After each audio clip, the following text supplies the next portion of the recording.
ஜெயிலுக்கு போயிடறான். கடந்த காலத்துல என்னன்னா எல்லாம் வந்து காலாவதியான மருந்தை கொடுத்துக்கிறான். எவன் கொடுத்தான்னு சொன்னாங்க, அந்த மருத்துவத்துறையில இருக்கிற பார்மசிஸ்ட்காக வேலை செஞ்சாலே அவனே மொண்டாட்டி லைசன்ஸ் வாங்கி காலாவதியான மருந்தெல்லாம் கொடுத்துறான், ஜெயிலுக்கு போயிடறான்.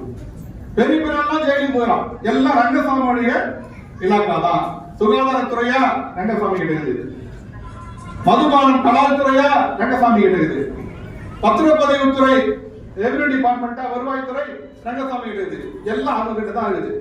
இந்த 4.25 வருஷத்துல அந்த அளவுக்கு லஞ்சம் வாங்குறாரு ரங்கசாமி. ஏற்கனவே வாங்கலையா? ஏற்கனவே வாங்கலையே, இப்ப வாங்குறாரு. என்ன பண்றது? 1 லட்சம் கொடுத்தாலும் வாங்கி வச்சுக்கிறாங்க. இப்படியாக இந்த ரங்கசாமி பிஜேபி ஆட்சி மிகப்பெரிய ஊழல் மலிந்த ஆட்சியாக இருக்கிறது. இந்த ஊழலை எடுத்து கம்யூனிஸ்ட் கட்சி போராடி கொண்டிருக்கிறது. அப்படி வரும்பொழுது பிஜேபி மேல ஒரு பழி போறாரு, அதிகாரம் இல்ல பணத்தை கொடுக்கணும். பிஜேபி காரன் என்ன சொல்றான்னா, இந்த ஆளுக்கு நிர்வாகத்தை இல்லைன்னு. இப்படியாக பிஜேபி என்ஆர் காங்கிரஸ் ஏமாற்றிக் கொண்டு மக்களை ஏமாற்றிக் கொண்டிருக்கிறார்கள். இந்த நிலைமை தான் தட்டாஞ்சாவடி தொகுதி என்பது ரங்கசாமியுடைய தொகுதி. கம்யூனிஸ்ட் கட்சி தொடர்ந்து கதிரறிவாளிக போட்டியிடுகிற தொகுதி. தொடர் விஸ்வநாதன் மட்டுமல்ல, அதற்கு முன்பாக நம்முடைய தலைவர் சுப்பையா நின்ற தொகுதி. மக்கள் சுப்பையா, தலைவர் சுப்பையா காலத்திலிருந்து கதிரறிவாளுக்கே மக்கள் ஓட்டு போட்டார்கள்.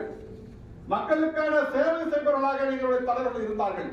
யார் பேர எதை குற்றச்சாட்டு சொல்ல முடியுமா? இல்லை.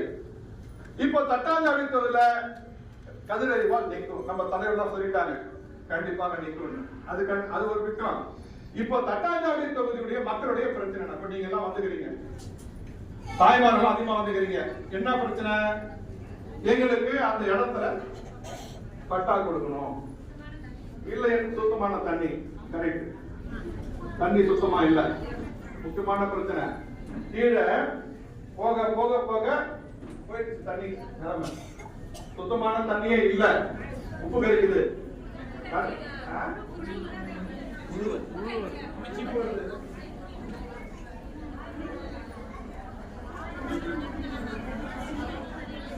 அதற்காகத்தான் கம்யூனிஸ்ட் கட்சி ஒரு ஆய்வு பண்ணிச்சு.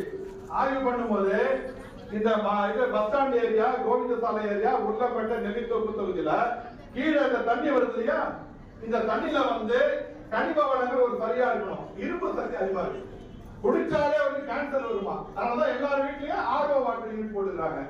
அது மட்டுமல்ல, போய் கேன்ல வாங்குறோம் இல்லையா, அந்த இடத்துல பப்பு போட்டு கீழே எடுக்கிறான் இல்லையா, அங்கேயே இரும்பு அதிகமாச்சு. இப்ப என்ன சொல்றாருன்னா, பொதுப்பணித்துறை அமைச்சர், ஆமா நிலத்தடி நீர் கெட்டு போச்சு, அதுக்கு நாங்க ஒரு ஐடியா வச்சுக்கிறோம். என்ன ஐடியா வச்சுக்கிறோம்னா, புத்தேரியும் பாகூரியும் இணைக்க போறாங்க.